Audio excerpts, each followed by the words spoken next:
वाह, आज सब्जी मंडी कितनी खूबसूरत लग रही है।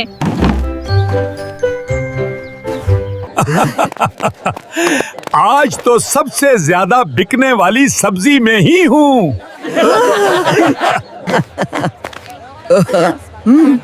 गरूर ठीक नहीं होता।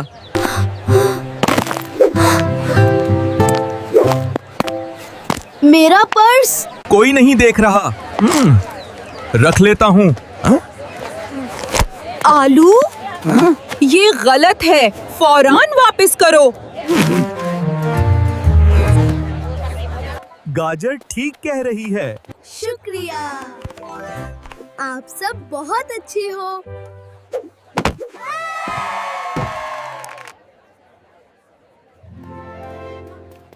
ईमानदारी ही असल कामयाबी है।